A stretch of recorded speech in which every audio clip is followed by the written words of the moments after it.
আজকের ঘটনাটি রূপপুর নগর একটি গ্রামকে কেন্দ্র করে, যেখানে বসবাস করত এক দম্পতি এবং তাদের একটি ছোট মেয়ে। তারা খুব ভালোভাবে সেখানে বসবাস করছিল, কিন্তু তাদের ঠিক বাড়ির পিছনে ছিল এক অভিশপ্ত রাজবাড়ি। এই রাজবাড়ি নিয়ে প্রায় লোকের মুখে ভূতের গল্প শুনতে পাওয়া যায়।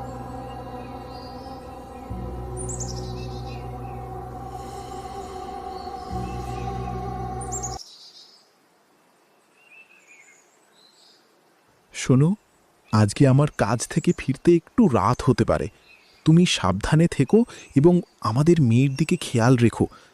দেখো ও যেন আবার রাজবাড়ির দিকে কোনোভাবে না যায়।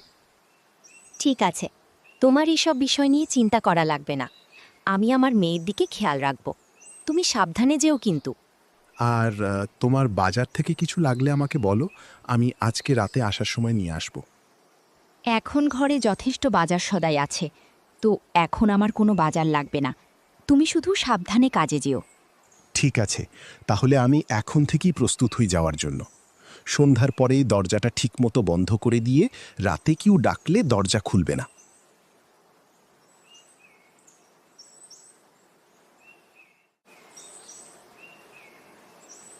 পরদিন সকালে রিমঝিমের মা যখন কাজ করছিল, তখন রিমঝিম তার বিড়াল ছানার সঙ্গে খেলতে খেলতে অনেক দূরে চলে যায়। এক পর্যায়ে সে দেখতে পায় তার বিড়াল ছানাটি রাজবাড়ির ভিতর ঢুকে যাচ্ছে।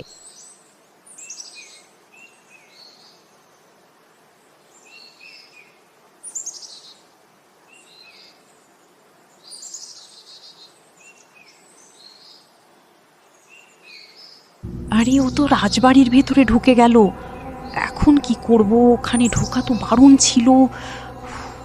ঢুকি তো।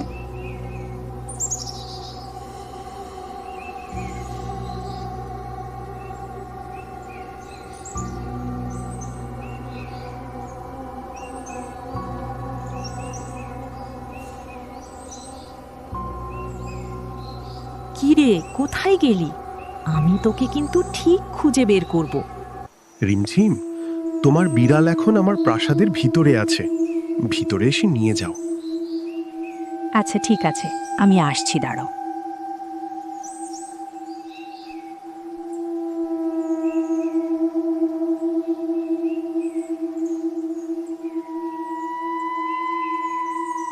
অনেক সময় চলে যাওয়ার পরও রিমঝিম আর বাড়ি ফেরে না।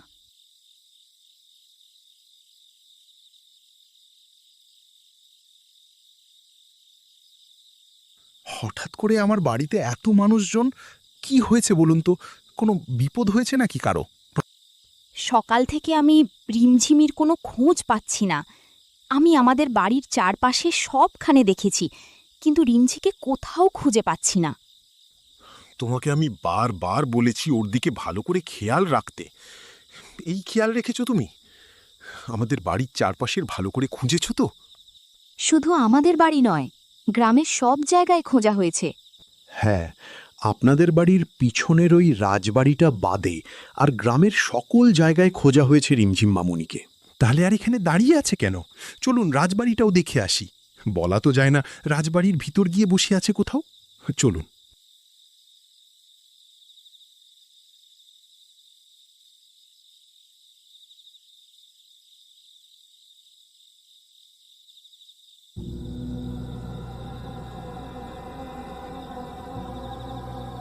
আমাদের বাড়ির চারপাশটা আবার দেখলে মনে হয় ভালো হতো।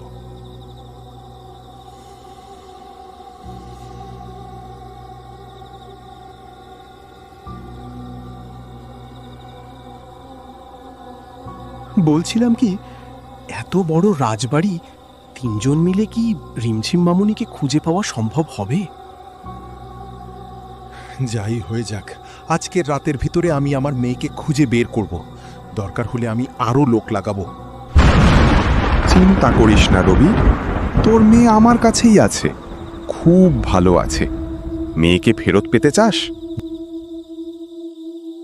আমার মেয়েকে তুমি ফিরিয়ে দাও, এর বদলে তুমি যা চাইবে আমি তোমাকে তাই দেব। কিন্তু দয়া করে আমার একমাত্র মেয়েকে তুমি ফিরিয়ে দাও, ওর কোনো ক্ষতি করো না। তোর মেয়েকে আমি ফিরিয়ে দেব, কিন্তু এর বদলে তোকে আমার একটা কাজ করে দিতে হবে। আমার প্রাসাদে গ্রামের কেউ প্রবেশ করতে পারবে না, কাজটি করতে পারলে তোর মেয়েকে তুই ফিরিয়ে পাবি। তুমি যা বলেছ আমি সব করব, কিন্তু আমার মেয়েকে তোমার ফিরিয়ে দিতেই হবে। মনে রেখো।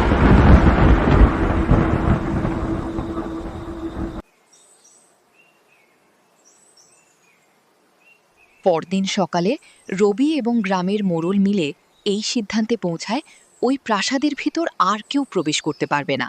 প্রবেশ করলে তাকে শাস্তি প্রদান করা হবে।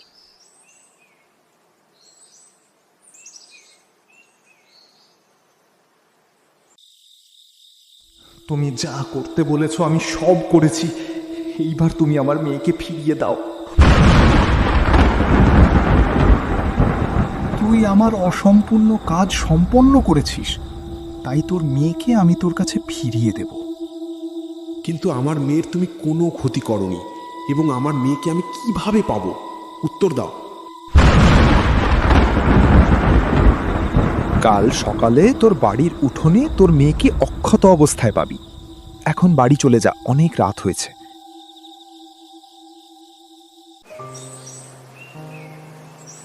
পরদিন সকালে রবি তার মেয়ে রিমঝিমকে তার বাড়ির উঠোনে পড়ে থাকতে দেখতে পায় এবং তাকে বাড়িতে নিয়ে আসে।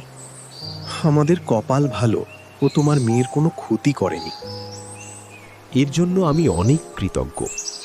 এখন থেকে শুধু আমার স্ত্রী না, আমিও আমার মেয়ের দিকে বিশেষ খেয়াল রাখব।